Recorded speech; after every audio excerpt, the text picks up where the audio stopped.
Hello and welcome to Leveraging AI, the podcast that shares practical, ethical ways to leverage AI to improve efficiency, grow your business, and advance your career. This is Isar Meitis, your host, and we're going to talk about a unique topic today.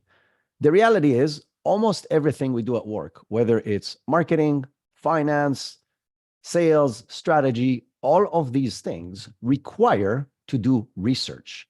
And the reality is that most of us doesn't do a lot of research, or at least not enough in order to be more successful than we are. And if you do proper research, you will have a lot more relevant data in order to make better decisions in whatever it is in your business that you're trying to do. So why don't we do a lot of research? Because it's a lot of work. And most of us have 10 other things that we have to do other than the research. So we either skip that part completely or we just not invest enough in it.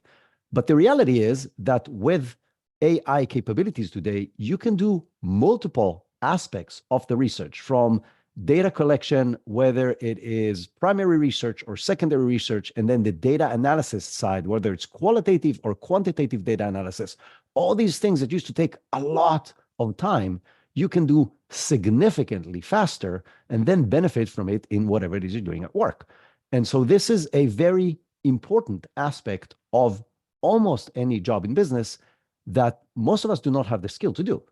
But our guest today, Tianyu Xu, is an expert exactly on that. He's actually an expert on a lot of other things, and he has a AI consulting agency that's called TYAI. He lives in Singapore, but supports people all over, hence how we met through LinkedIn and started talking and geeking about different stuff in AI. When I learned he's a research expert, and he is a research expert because he did that for several different years in larger companies, including Twitter. So that's real background, is doing market research across different aspects of professional business. And now he's taking AI and applying it on top of that, which I find extremely attractive. And so this is what we're going to dive into today. It's going to be fascinating. We're going to do actual use cases, show you the exact tools, the prompts, everything you need to know in order to do better research in your company. And so I'm really excited to welcome Tianyu to the show. Tianyu, welcome to Leveraging AI. Thank you so much, Isaac, and it's a pleasure to meet everyone here. Awesome. Let's dive in. I'm personally really excited about this because I'm a data freak. I try to run all my businesses based on data, and knowing how to do better research faster is a gold mine. So the stage is yours. Yeah, definitely. I think when I first used ChatGPT in December, the very first use case I do was to use it for research. It was quite disappointing at that time because that's the first time I learned concepts of hallucinations. Because when you ask ChatGPT to come up with industry insights, statistics, you will get that in minutes, in seconds. And then at that time, there's no ChatGPT could not connect to the internet. Yep. So it just fabricate all the data, all the insights. So I came to the conclusion that, okay, maybe you can't use it for research purpose. And then, my view of ChatGPT has also been changing along the way over the past 18 months. And I think fast forward to today, I think the generative AI tools are more than ready to handle any type of research task. Because number one, people are more aware of these issues. So when we design the prompts, when we write the prompts, we know what kind of prompts to craft so that the AI tools will be less likely to come up with hallucinations, so that people are more skillful in handling the AI tools. The second reason is that the large language models themselves do not produce knowledge, but they can connect to a knowledge base. So that's why there's a RAG approach. There's also most of the LLMs nowadays can connect to the internet. So you can pull data from the internet, like how you do the search on Perplexity. Then it gives more credibility to the data, to the insights you get from generative AI tools. So I think at the moment, this is actually the best moment for everyone to dive in this aspect, the research tasks. No matter whether you are a research professional or you are just a professional who needs some daily research, now is the best time to dive in. I agree. I will highlight two things for people who are new to the show. So if you haven't been listening to the show for a while, there's two things that Tianyu said that you may not be familiar with. One is RAG or RAG, which is Retrieval Augmented Generation, which is a mouthful, but what it means is you can give the large language model or an AI model the data. So you can give it access to documents, to folders, to whatever data you want, and then it knows how to answer based on that data. So this is the holy grail, because then it learns only from your documentation, and then it doesn't make stuff up or gets random information off the internet that may not be what you're looking for. So this is number one. And the other thing he said is perplexity. Perplexity is if Google and ChatGPT had a baby, that's what you would get. So it's a large language model that is connected to the internet and can be used to give you real answers versus search results. So what Google tried to do in the last 2 weeks, and by the way, now they turned it down almost back to zero because it wasn't great, but Perplexity got it right. It's an amazing tool. I use it every day, probably more than I use Google at this point. And it's a tool that can help you do research. And I'm sure we're going to talk about this later in this episode. Yeah, definitely. And I would also like to elaborate on a bit more on the possibilities and the risks as well. Because for the possibilities, we know all the tools already. And so to be specific, the tools are more than ready for you to convert anything from raw data to visualization to insights. Before, you may need advanced Excel skills or Python, or you need SQL to query the database. But now, as long as you have the data, the raw data, you can even use ChatGPT to analyze the raw data and get the insights within a few minutes. It's the same case for Perplexity. So basically, what Perplexity does is that it understands your query, and then it separates your query into multiple queries, multiple Google searches. Imagine you can do 100 Google searches in one go, and then the AI will, so depending on what AI model you are connecting Perplexity with, basically it summarizes all the 100 search results into an article, into a report ready for you. So that's the best thing about using Gen AI for market research at the moment. Yeah, and I'll say one more thing. When it gives you that summary, and it's a beautiful description, how you describe Perplexity, but when it gives you that summary, that article about the 100 search results that it read, it also gives you citations of which article with actual links. This is where I find this information. This is where I found that information. So you can go and check two things. A, that it's respectable sources and not Jane's blog, which, okay, maybe Jane is awesome, but I don't know. And so you can see that it comes from reputable sources, but also you can actually click on the link and see the actual source and see A, more information, and B, that it makes sense. And so you can dramatically reduce the chances that the data you're using is crap or hallucinations, just because you can go back to the source and check it. Yeah, absolutely. And I remember a meme I saw last year. So they were saying, so on the meme, it says that the job of market research was, so you spend 80% of the time doing primary research, analyzing data, and then 20% of the time doing the report writing and the final checks. And then after using ChatGPT, you spend 20% of your time doing the research, collecting data, writing report, and 80% of your time doing the verification, fact check. So that has been the challenge last year, only until recently, because of Perplexity and because of the improved GPT-4o on ChatGPT. We will spend less time on fact check. It is still needed, of course, but we will spend less time on these kind of tasks. Awesome. So let's dive into the practical aspects of this. What kind of use cases are possible, which tools, and how you do it?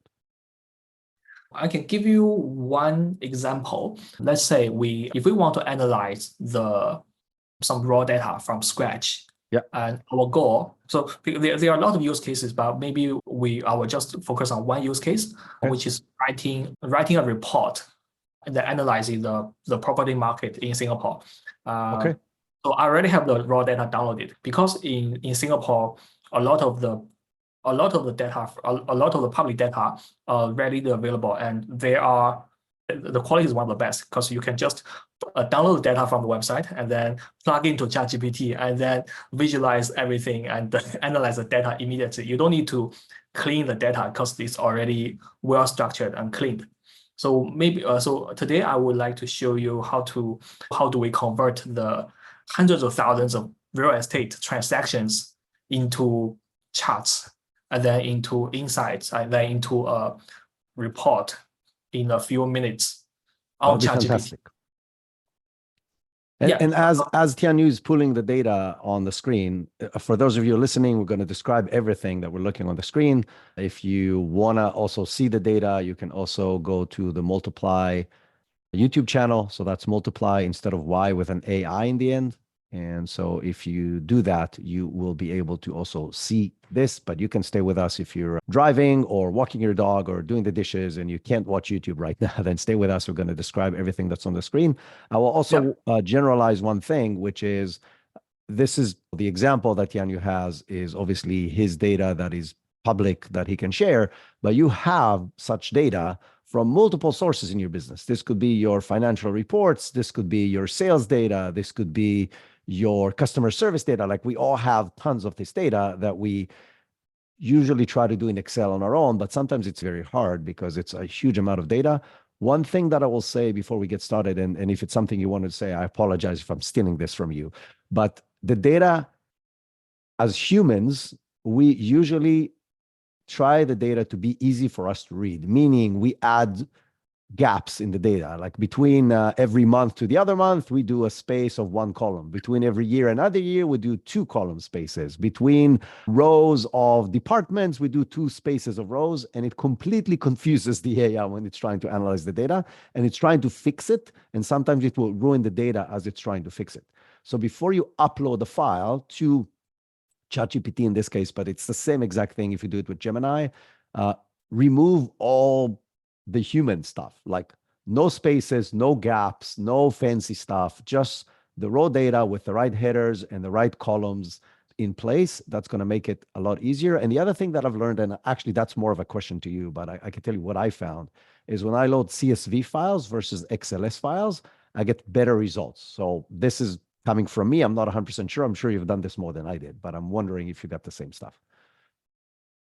So on the point about CSV files, generally speaking, CSV files are smaller. And then if you analyze data with Python, it's more efficient analyzing CSV instead of the Excel. I think because of Python, not because ChatGPT, because of Python, it's easier to analyze CSV file.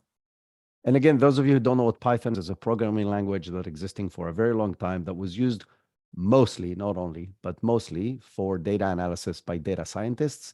And now both ChatGPT and Gemini write Python code when you give it these kind of tasks. And that's why it's critical. And that's why we can do all these things, because it's not ChatGPT trying to figure out, it's literally writing a piece of software to help it do it. Yeah, absolutely. And remember when ChatGPT first came out, there were hallucinations, there were problems with math. And then later on, it becomes smarter. So instead of giving you an answer about math question, ChatGPT will just use Python to do the calculation and then return you the accurate result. Yeah. So in that sense, we are not using ChatGPT to analyze the CSV file. We are using ChatGPT to instruct Python to analyze the CSV file and then return the insights analyzed by ChatGPT again, and then deliver the insights to us. So that's the whole process. Okay, so let's down in. So we have ChatGPT 4.0 open. What do we do next? 4.0, ChatGPT 4.0 is the default. I'm not sure about your experience. In my experience, it's faster, but it's not as smart as GPT-4. It's quite lazy these days, and it's easier for you to get errors in Python than GPT-4. But I think because of the timing today, we will just do it on GPT 4.0, and then I will break down the long prompt into smaller requests. Okay. In many cases, you can use a super long prompt on ChatGPT. For example, I just uploaded this file. This is the real estate. This is the resale flat prices of the public housing in Singapore from 2017 to 2024.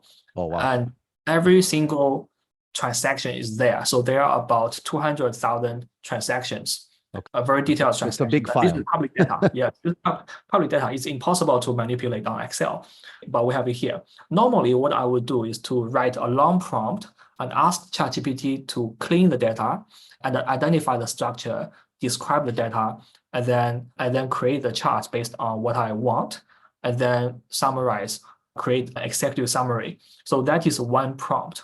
But that prompt, the long prompt, may also have problems because, especially for GPT-4o, it tends to jump to the conclusion very quickly. So it will always end up with errors or hallucinations. And that's why today I will break down the long prompt into steps. Each step, I will only do one thing. Yeah, I will add something to that. In general, best practices is to break this down into steps instead of giving it really long prompts. For two reasons. One, as you mentioned, it tends to be more accurate on everything that you do, by the way, not just on data analysis. But the other thing, it provides you more control because you can see in step one if it's doing what you intended it to do and if it really understood the task before it continues to step two and step three and so on. And if it did not do step one correctly, you can go back and correct it and then only then continue to step two. So you would get better results and you would get more control over the process to have exactly what you wanted. And so it's recommended in general, and even by the companies themselves. If you go to the best practices from Claude or from OpenAI or from Google, they're all saying the same thing. If it's a really complex process, break this down into a step-by-step set of instructions. Yeah, absolutely. So right now, I'll just ask ChatGPT to describe the file and give me a data sample. Let's see what's inside this CSV file. And what it does is to jump off with analyzing, and then you can see the Python, how it's writing the Python code. So it's pulling the CSV file, which is uploaded to the sandbox inside ChatGPT. So the file in the sandbox will be deleted after 3 hours. So it's not restored there forever. And then we can see that. I'll say two things about the last sentence you said. Sorry to stop you. Yeah. Is the fact that these files being deleted is good and bad. It's good because they don't save your data, which is awesome. So you can upload data that is more sensitive than other data that you may put into ChatGPT. It's bad because if you want to come back to the conversation, it doesn't have the data anymore. And then it asks you to re-upload the data, and then sometimes it works and sometimes it doesn't. And so if you want to do one of these analysis, just stay with it and keep using it versus, I'll come back in the afternoon after I'm done with my meetings, which happens to me a lot in chats. But in these kind of chats, again, it will ask you, I don't have the data anymore, please re-upload the file. And then sometimes it just doesn't get it right. I don't know why, but that's just the nature of it. I can totally relate to that. Yeah. So the biggest problem is that the context window is not long enough. So it doesn't capture the entire conversation. Yeah. That's why if your conversation is longer than maybe 10 messages, and then let's assume that it only captures the latest 10 messages. So and then it forgets what's the file name and what library is used and what was done before that. And then you just end up with the same loop, with the same error again and again. So I agree with you. Just if you want to get a job done, just get it done within one chat. Yeah, so right now we have a preview of the CSV file, which contains the month, town, and flat type, 2-room, 3-room, block number, street name, story range 10 to 12, first 1 to 3, and then floor area in square meters, flat model, lease commence date, remaining lease, and the resale price. So basically, this tells you every single transaction of the resale flat in Singapore from the past 7 years. And then ChatGPT also returns the first 5 rows of the data set in the form of a plain table. Here, and then we can start the analysis. For example, I want to see an overall trend. Show the overall trend of the resale price in the whole period in the line chart, for example. And these kind of requests are very simple. So it will just create a line chart that shows the average resale price over the past 7 years. Over 200,000 rows of data. Again, you Yeah, it's cannot pretty do that in Excel. It's just not going to work. No, that's impossible. Yeah. And yeah, one thing I like about the latest update about ChatGPT is the interactive chart. So if you notice on this chart, there's a button to expand chart. So if we expand the chart, we just landed in the page of I don't know whether they have a name for it. We just landed in the page of the chart. So on the left-hand side, we can see the chart in the full screen. And on the right-hand side, we can continue the conversation. Yeah. This chart is adjustable. We can change the color of the line, or we can even change I think we can change the type of the chart. Yeah. So those of you who are not watching, we now have a screen where instead of the regular screen of ChatGPT, when you expand the charts, you get about 3/4 of the screen is the chart. And then just the sidebar on the right, that is the continuation of the chat, where you can continue manipulating, cutting, slicing, whatever you want to do with the data in that. And that's extremely helpful. But you can also click on different sections in the chart itself, because it's fully interactive, and change stuff in the chart. And that's magic. This is probably the easiest user interface to change charts that I know of. It's even easier than doing it in Excel or Google Sheets. Yeah, I forgot to mention, as soon as you upload the CSV file to ChatGPT, the file itself become an interactive table. So you can click to expand the table from the file name, and then you will be able to see the entire table. Can you imagine how many 200,000 rows of data all in the same table? Yeah. And I will say something cool about this. When Tianyu says the table is interactive, it's interactive, meaning you can click and select several lines of data, just like you do in Excel, and say, I want to create a chart from this, and it will. And so like you're doing in Excel, only you don't have to know what the functions are and how to create tables. You just ask what you want to ask, but you don't have to use all the table. You can really be selective, just like you are in Google Sheets or Excel. You can select columns, you can select specific cells, you can ask it to create whatever you wanted to ask, and you can do it. And it's amazing. Yes. So for example, I just selected two columns. One is the lease commence date. The other is resale price. And asking ChatGPT to show a histogram of resale prices. So it essentially only takes just took the two columns and then created the histogram. And so one more thing that I want to say, because it's really, you and I think, can geek about this for a week now, but one of the amazing things is we know as humans that are not data scientists or research experts, we know 3 kinds of graphs, right? A line graph, a bar chart, and a pie chart. That's probably 90% of what we do. The reality is there's 20 different kinds of charts that we don't know. And what I do sometimes now, because this tool is so amazing, I'm like, okay, this is the data that I have. What would be the best graphic representation to show this? And they're like, oh, scatter plot trend, blah, blah, blah. I don't even know how to call it. And he will generate it for him. Oh my God, this is amazing. I didn't even know this thing existed. But if you don't know what is the best way to visualize your data, and you know what you're trying to visualize, you can literally ask, and it can give you 1 or 2 or 3 ideas, and then you can literally ask it to make it, and it will. So the histogram, again, you're not looking at it if you're just listening to the podcast, is an amazing graphical representation for what we're looking at, which I wouldn't have thought about. Yeah, let's follow what you said. Assuming that we don't know what we want, we can just ask ChatGPT, show me, maybe act as a data expert, data analyst. Identify top 3 insights about this from this data set, and generate 3 best charts that represent the insights. Be creative. Okay. Yeah, we can. If we don't know what to look for, we can just ask ChatGPT, to give us a top line insights from this data set and generate the charts based on the insights. Yeah, it's much easier in this way. I tried the same thing on Gemini, but Gemini is not as smart as ChatGPT because you have to tell Gemini exactly what you want.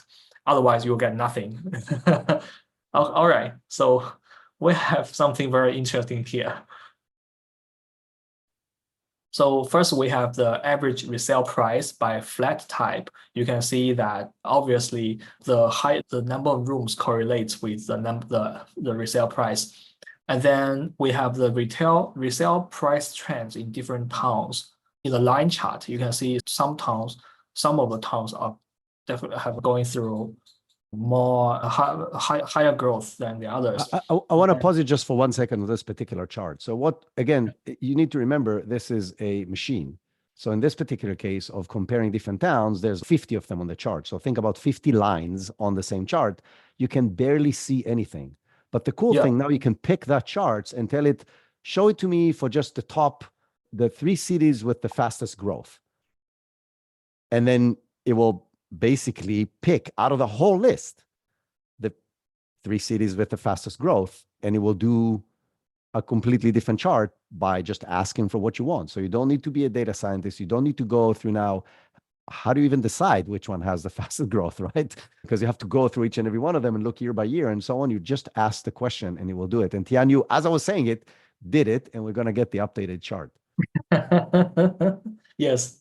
Okay, I think there's still something that we forget to do at the beginning, which is you still need to instruct ChatGPT on what metric do you use for the measurement. For example, we are looking at, so ChatGPT is taking average resale price of the entire apartment as the measurement. But in most cases in real estate, we talk about price per square meter or price per square feet. Yeah. So I can ask ChatGPT, if you think that, okay, in your market, price per square feet is the right measurement, then we can ask ChatGPT to recalculate price per square feet and then create new charts based on this. For example, I want to show me top 5 towns by the average price per square feet.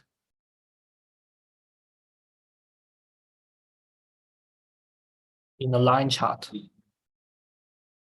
And here I want to show you that it's going to make a mistake. So you've tried this before. I tried this. I know or you have a crystal ball. One of the two. Both are going to be cool. Yeah, I want to show you the mistake because sometimes if you do not be specific in your prompt, it may just assume the metrics. For example, one of the columns is floor area in square meter, and then we have another one which is price per square meter. Okay. Oh, okay. Sorry. I think this time I guess it's right. Last time when I tried the same prompt, it forgets to convert the square meter to square feet. But now, according to the Python code, it's converting the square meter to square feet by times 10.7. Yeah, 10.76. Yeah, so that's all right. And we got a graph. We got a graph. This is correct. But the y-axis still has some problems. As we can see, it's not properly calculated. Yeah. Because the scale is the scale of the regular price. Scale is the scale of the whole price, not the scale of the per square feet. We can send a reminder.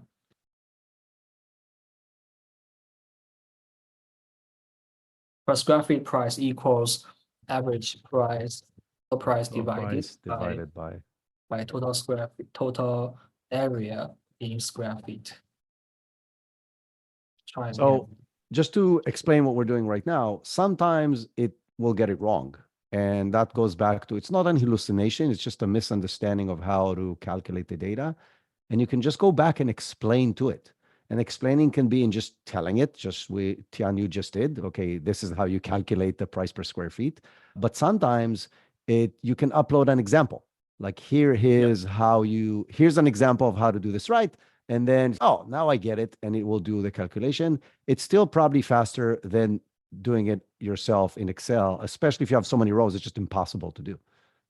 Yeah, absolutely. So here we have the correct, in just 10 seconds, we have the correct charts. And you can see that the price, for example, the central area price per square foot in the central area in 2017 was 700 Singapore dollars. And then it moves up to about 900 Singapore dollars in 2024. Yeah, so so these are the top 5 towns by in terms of the price, price per square foot.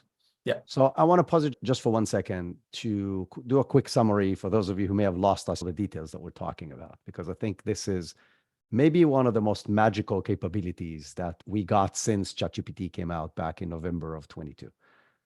You can take a huge data set, as long as it's organized properly, save it as a CSV file. And this doesn't have to be from the internet or from your database. This could be something from any of the platforms you're using. So if you're using a marketing tool, there's a way to export the data. If you're using an ERP, there's a way to export the data.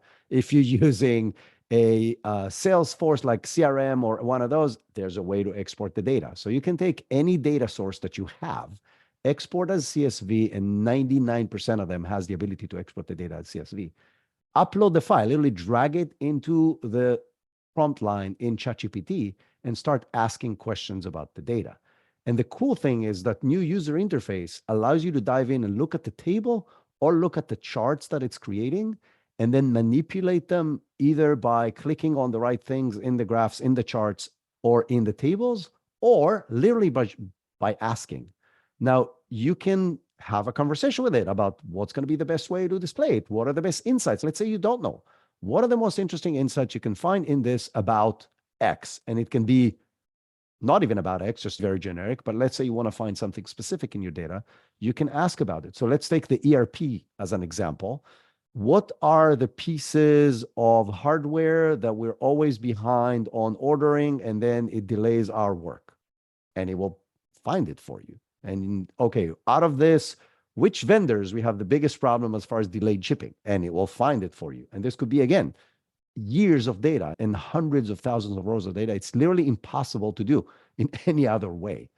And so you can do this now on literally everything in your business. And the really cool thing, and now I'll take this back to the real world. If you are a data scientist, this is obviously magic, but you could have done this on your own. Like you could write Python code most likely, and you can figure it out. But if you are a manager or any operator who needs the data, historically, what you did is you went to your data scientist, send him an email and say, hey, I need this data. Please give it to me by the end of the week, because it would take time and they would have other stuff they would need to do. And then you will wait 3-4 days, and then you'll get the data. And sometimes it's not exactly what you wanted, or you have a follow-up question, just like we just did. Okay, what are the top 3 out of all the cities? And so now you have to send another email and wait another 3 days. And so a week has passed until you get the answer. And now you can literally drag the data in, ask 2 or 3 questions. And in the time it would have taken you to write the email explaining to your data scientist what you want, you have the answers. This is nothing short of magic when it comes to making the right decisions based on data versus based on hunches or ideas or historical trends or whatever. You can really get real-time data analyzed very quickly on your own, regardless of what it is that you're doing in your organization, and it's pure gold. Yeah, absolutely. And this, you just remind me of my time as an analyst. So I was in the meetings, and then and then I was after my presentation about data, about some market insights, and I always get feedback. Can we do a deep dive into in another market, in Indonesia market, or can we add something else to the chart, or can we do another study? Can we compare the 2 studies? And then of course everything is possible, right? As long as we have the data, we have the time. But then my response at that time was that, okay, then I would have to calculate, I would have to estimate how much work, how much time it's going to take to complete all the work. And nothing can be done in the meeting, during the meeting, right? But imagine now you go to a meeting and then you have ChatGPT with you, you have the raw data, and maybe you have some new data sources from the internet. During the meeting itself, while you are discussing, just like you and me, while we are talking, we can already have all the data analysis done. Although they're not perfect, but at least we have the top line insights and we know where to dig further. Yeah, so that's the efficiency that ChatGPT is bringing us. Absolutely. I will add two things because one of them you just mentioned and the other just came to my mind. So the thing you just mentioned is you can add data from other sources, meaning let's say you're having a meeting and you already have some of the data. Oh, but what if we compare this? So let's take your example. So we have the data on prices per every transaction basically that happened from a real estate perspective in Singapore. But let's say we want to correlate that to the number of people who live in Singapore. So I'm sure there's another government agency where you can find that data and you can download that data. Now it's completely independent sets of data, but they both have a timeline. So they both have years and months and maybe even towns. And now you can say, okay, upload these two files separately and it will know how to combine the two together. So you can ask questions about what is the ratio between the number of people moving in and out of a town to the increase or decrease in the price per square feet of the flats and the apartments in this town. And it will do it. So you're not even limited to just one file as long as there's one common column, one that you say, okay, this could be whatever parameter it is, right? You can bring it in and you can start combining data. And again, that by itself is just magic because in theory, if it's a small piece of data, you can do it in Excel with VLOOKUPs and pivot tables, but it's very complicated. And again, you can do this on a huge amount of data, and you need to be somewhat of an Excel whiz to know how to do these kind of things. But here, you just literally ask the questions, and you will know how to do that. So going back to what you said, if somebody has an idea of, oh, but what if we can compare this to that? Just do it right there and then. Absolutely. The other thing that I will say that I think is critical for us as companies and as individuals, if you're just one person like a solopreneur, because this capability now exists, we have to start saving our data in a different way. Meaning, I told you in the beginning, to make this work, the data needs to be as clean as possible. No gaps, no different layers, no weird connectivities, no 4 tables in one tab because it's easy for me to look at all of them together because it just confuses it.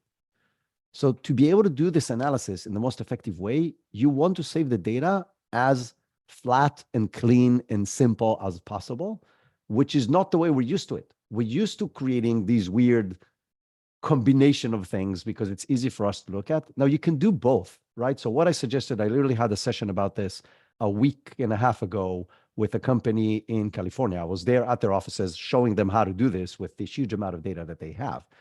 And what I told them, let's create a mirror table. Keep the stuff that you used to because you're used to it. Like you're looking at this every week. You have automation that creates it into reports, like all that kind of stuff. So your dashboard, basically, you already have that. Don't break it.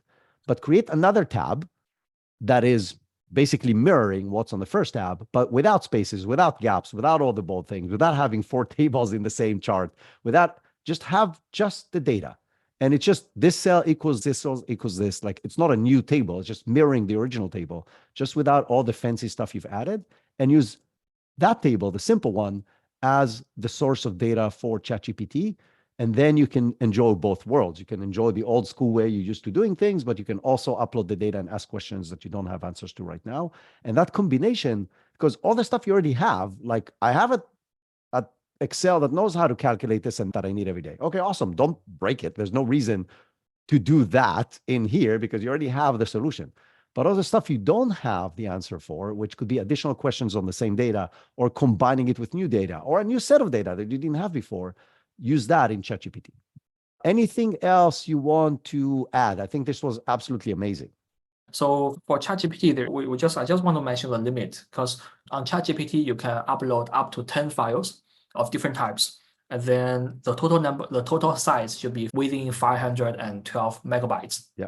This limit is changing all the time, but recently, I think the most recent is 512 megabytes. So I think this is good enough for most of the light data analysis Yeah. exercises, not for data science, but it's quite good for most white collar workers, I would say. Yeah. Yeah. Yeah. Another thing is that you can actually use ChatGPT to format the data. For example, just as your example, you can the client might have their own way of building their Excel dashboards, and then you can also ask ChatGPT to convert that dashboard into the destination format, as long as you provide clear instructions and an example of the destination format. Then it will be quite easy. You can automate the entire process. So that's another benefit. I agree. Tianyu, this was amazing. This is such an important topic that I don't think I know, because I talk to a lot of business people. The vast majority of people do not know that capability exists. It's relatively new, right? Like they added it 2 weeks ago, or maybe 3. But that's about. By the way, the weird thing is they didn't announce it. Like when they did the big announcement the day before the Google thing, they announced a lot of other stuff, like the vision thing that they didn't release yet, the audio thing that they didn't release yet, and a lot of other cool stuff that they didn't release yet. And then they released this 2 days later without telling anybody. And yet it's an amazing. By the way, we also have this. Oh, this is available for you. I want to really thank you. This was an amazing session. If people want to follow you, work with you, learn from you, what are the best ways to do that? Yeah, thank you so much. Yeah, so the best way to reach me is LinkedIn, because I'm on LinkedIn every day. It's more efficient than sending me emails. Yeah. Awesome. Perfect. Thank you so much. This was really great. I'm sure we'll do something like this again in the future on maybe other topics. I really appreciate you taking the time and joining us today. Fantastic. Thank you so much, Isa.